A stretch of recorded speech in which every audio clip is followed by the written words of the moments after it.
संघर्षण है और एनएसयूआई छात्रों और पुलिस में झड़प की भी तस्वीरें सामने निकल कर आई हैं। पुलिस ने छात्रों पर लाठीचार्ज भी किया है और इस लाठीचार्ज के दौरान बताया जा रहा है कि एक छात्र नेता के सिर पर चोट भी लग गई है। कलेक्ट्रेट परिसर में अंदर घुसने की ये छात्र कोशिश कर रहे थे। तस्वीरें आ चुकी हैं सामने, आप देख सकते हैं किस तरह से छात्र कार्यकर्ताओं और ये पुलिस के बीच संघर्ष देखने में सामने आया है। पुलिस ने यहाँ पर लाठी का भी इस्तेमाल किया। खबर पर हमारे संवाददाता विक्रम जुड़े हुए हैं। विक्रम, क्या जानकारी निकलकर सामने आ रही है? जो एनएसयूआई के प्रदेश अध्यक्ष हैं विनोद जाखड़, वो आज यहाँ बीकानेर आए थे और उन लोगों का जो है एनएसयूआई के जो छात्र नेता है उनका एक कार्यक्रम था कि वो यहाँ जिला कलेक्ट्रेट पर आकर प्रशासन का घेराव करेंगे और जो अग्निवीर योजना है और इस तरह की जो 5 अन्य जो मांगे हैं उनको लेकर वो यहाँ प्रोटेस्ट करने के लिए पहुंचे थे। लेकिन क्योंकि लोकसभा चुनाव की आचार संहिता लगी हुई, रात से नामांकन भी शुरू हो गया है, तो 200 मीटर की परिधि पर जो बैरिकेड है वहां पर पुलिस ने इन्हें रोकने की कोशिश की।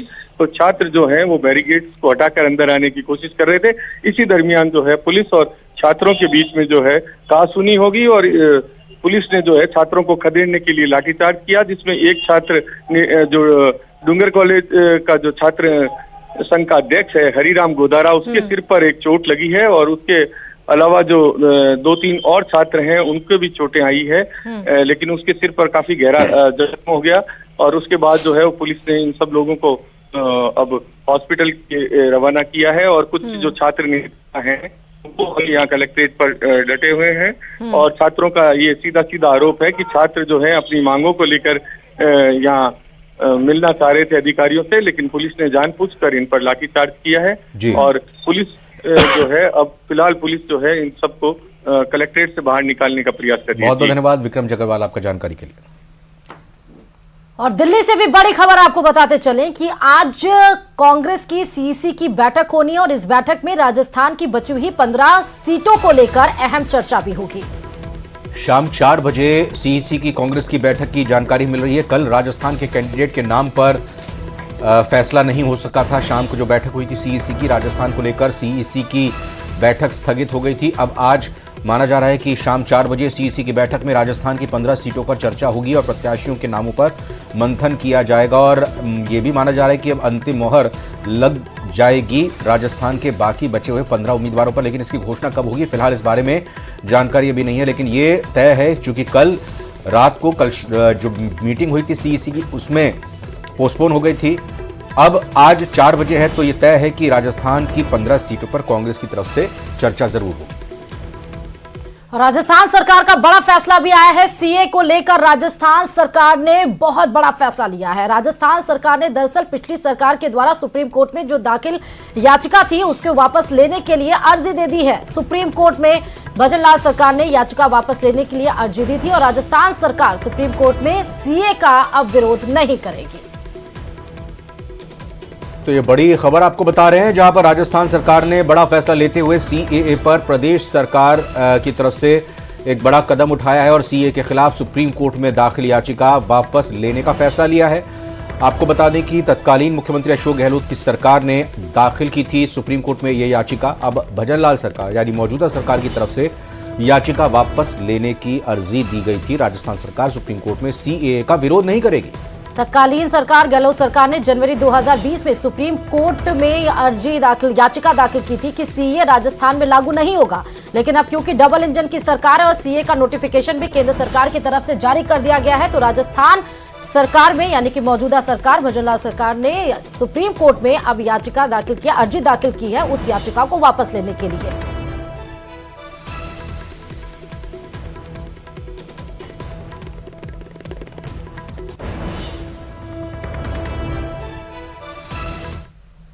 बड़ा फैसला लिया है। दरअसल राजस्थान सरकार ने सुप्रीम कोर्ट में सीए के समर्थन में याचिका दाखिल करके तत्कालीन अशोक गहलोत सरकार के द्वारा दाखिल याचिका को वापस लेने की मांग की है। आपको बता दें कि तत्कालीन राजस्थान सरकार ने सुप्रीम कोर्ट में सीए के खिलाफ अर्जी दाखिल की थी और भारत सरकार के द्वारा लिए गए फैसले का विरोध किया था। लेकिन अब राजस्थान सरकार ने सुप्रीम कोर्ट में अर्जी दाखिल करके सीए का समर्थन किया है और भारत सरकार के द्वारा लिए गए फैसले में उनके साथ खड़े रहने की बात कही है। सुप्रीम कोर्ट में राजस्थान सरकार ने कहा है कि वो अपनी पुरानी याचिका जो फिलहाल दाखिल की गई है वो उसको वापस कर लेना चाहते हैं और भारत सरकार ने सीए को लेकर जो फिलहाल अभी फैसला लिया है वो उसका समर्थन। इधर झुंझुनू के दौरे पर हैं मुख्यमंत्री भजनलाल शर्मा और सीएम ने इस बीच लोकसभा क्लस्टर की इस क्षेत्र की बैठक ली है। कार्यकर्ताओं को बूथ जीतने का मंत्र भी मुख्यमंत्री की तरफ से दिया गया है। और अब संभागवार कोर कमेटी की भी बैठक लेंगे मुख्यमंत्री भजनलाल शर्मा। 3 जिलों के दौरे पर हैं, जिसमें अलवर है, सीकर, झुंझुनू के कार्यकर्ताओं भी शामिल होंगे और साथ ही बैठक में प्रदेश अध्यक्ष सीपी जोशी भी मौजूद हैं। तो लगातार प्रदेश के अलग अलग हिस्सों का दौरा मुख्यमंत्री भजनलाल शर्मा की तरफ से किया जा रहा है। कल भी वो जोधपुर और फिर उसके बाद उदयपुर के दौरे पर थे। आज की अगर यहां पर बात करें तो इस शेखावाटी के क्लस्टर में वो पहुंचे हैं और कार्यकर्ताओं के साथ बैठकर जीत का मंत्र दे रहे हैं। चुनाव, लोकसभा चुनाव को लेकर श्री गंगानगर पुलिस भी हाई अलर्ट मोड पर है। इस बार 223 बूथ संवेदनशील हैं, जिनमें से 115 क्रिटिकल बूथों की मैपिंग की जा रही है। एसपी गौरव यादव ने बताया कि विधानसभा चुनाव में जिन आपराधिक तत्वों को पाबंद किया गया और जिन्होंने दूसरी बार अपराध किया है उन्हें जेल भिजवाया जा रहा है। क्या कुछ और कहा है वो आपको सुनाते हैं।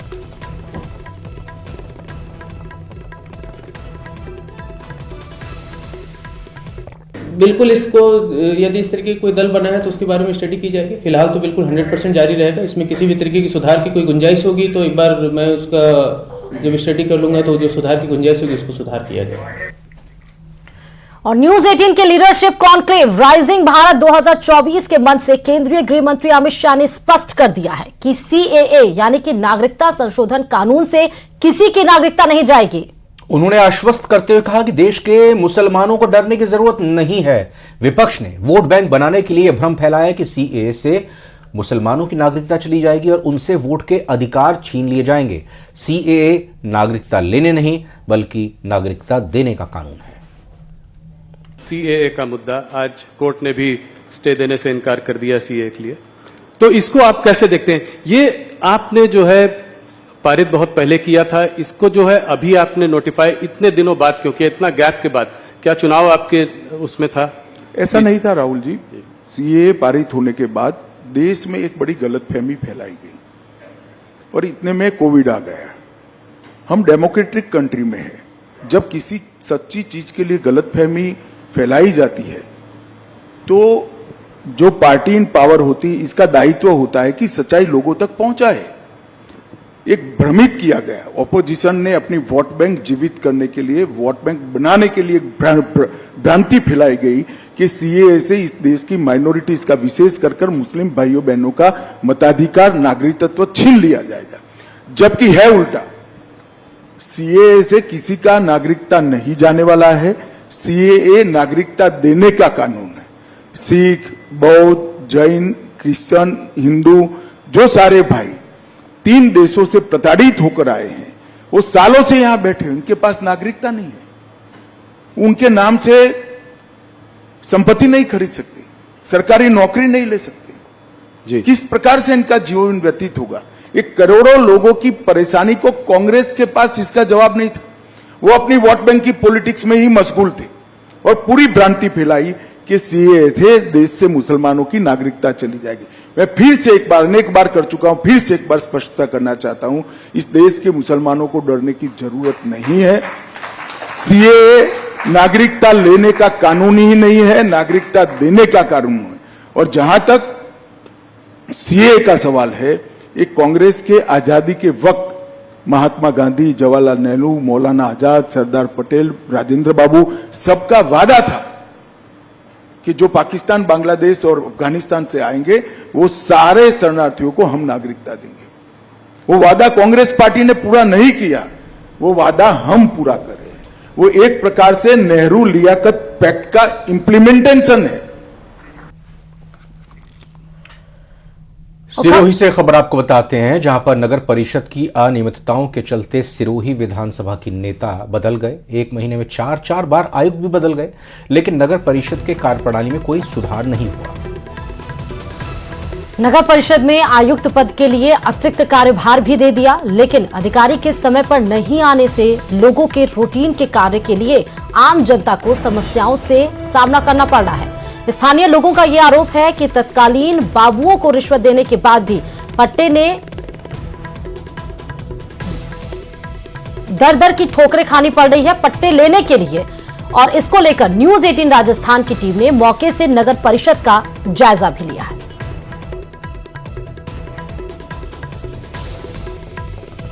पट्टा जारी के पैसे भर दिए, 3.5 महीने हो गए, यहाँ तो सुनते ही नहीं, कोई स्टाफ भी तो नहीं। ये हालत है। 10-11 कब से क्या नाम है, कहाँ से आए हो? ये शुरू से आया हूँ मैं। ये शुरू की नगर पालिका में नगर पालिका है, 27 साल से घूम रहे हैं।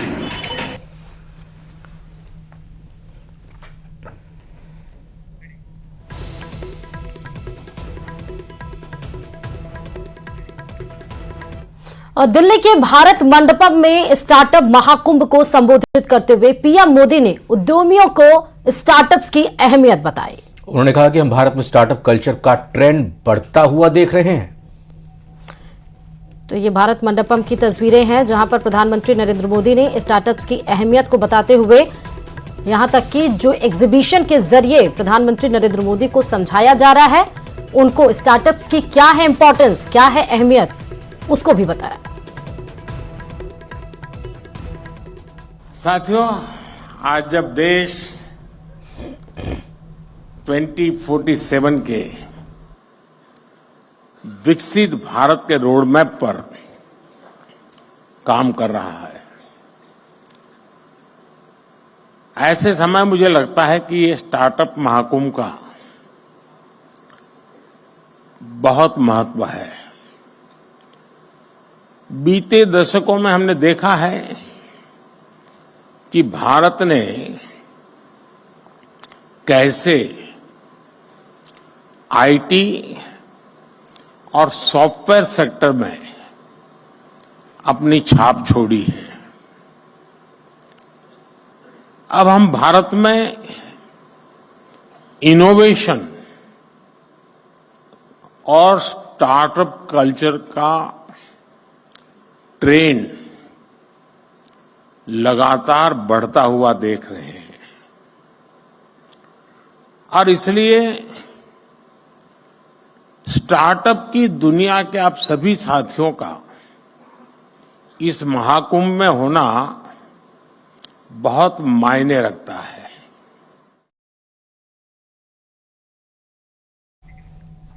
ने स्वदेश का रुख कर लिया है। करीब 1000 कुर्जा पक्षी यहां से लौट चुके हैं। बाकी बचे कुर्जा भी जल्द ही इस इलाके को अलविदा कह देंगे।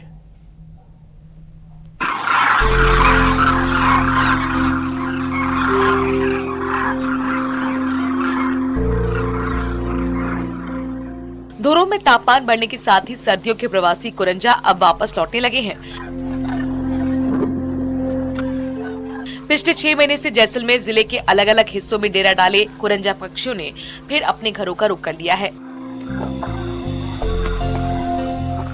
कजाकिस्तान, मंगोलिया, चीन, रूस जैसे देशों से सर्दियों में हजारों किलोमीटर की दूरी तय कर जैसलमेर और इसके आसपास के क्षेत्रों में पहुंचते हैं ये प्रवासी पक्षी।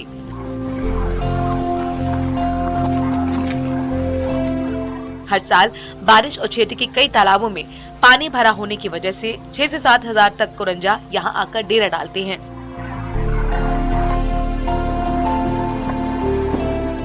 लेकिन इस साल बारिश नहीं होने या फिर कुछ तालाबों में ही पानी होने के कारण करीब 2000 पक्षियों ने ही क्षेत्र में प्रवास किया। कुरंजा वतन वापसी से पहले एक विशिष्ट तरीके से आने वाली गर्मियों का आभास कर लेते हैं और स्वदेश वापसी शुरू कर देते हैं। जैसा कुर्जा उड़ जाशे हाले नहीं कुर्जा भंवर मिला दे। जो प्रवास पे आई यहाँ मेहमान रूपी 6 महीने तक प्रवास किया यहाँ कुर्जों ने और बहुत ही अच्छा कुरलाव हमारे यहाँ इस संस्कृति से कई सदियों से जो आ रही कुर्जा यहाँ आज अब वो वापिस अपने वतन मंगोलिया की ओर, मध्य एशिया की ओर जा रही है। राजस्थान की लोक संस्कृति में कुरंजा गहराई से जुड़े हुए हैं और बेहद खास स्थान रखते हैं। यहाँ की ग्रामीण संस्कृति में अहम जगह रखने वाले इन पक्षियों का जिक्र यहाँ के लोक गीतों में भी होता है। जैसलमेर से न्यूज 18 के लिए सावलदार रत्नू की रिपोर्ट। मथुरा वृंदावन में होली का उत्सव मनाया जा रहा है। आज रंग भरनी एकादशी पर कृष्ण जन्मभूमि पर होली का उत्सव मनाया जाएगा। मथुरा में आज कृष्ण भक्त रंग भरनी एकादशी के मौके पर वृंदावन की परिक्रमा करेंगे। ब्रिज के अन्य मंदिरों में भी होली का उत्सव बड़े ही धूमधाम से मनाया जाएगा और मथुरा स्थित द्वारकाधीश मंदिर में भगवान बड़ी बड़ी पिचकारियों से भक्तों के साथ होली खेलेंगे। तो वहीं कृष्ण जन्मभूमि पर भी दोपहर बाद लठमार और फूलों की होली का आयोजन होगा। इस होली का आनंद लेने के लिए देश विदेश से लाखों की संख्या में श्रद्धालु मथुरा वृंदावन पहुंचे हुए। और नंदगांव के चौक पर रंग बिरंगे परिधानों और सोने चांदी के आभूषणों को पहनकर सजी हुई नंदगांव की हुनानियों ने कल लठमार होली खेली। और इसी खबर के साथ फिलहाल बुलेटिन में अभी इतना ही। और खबरों के लिए देखते रहिए न्यूज़ 18 राजस्थान।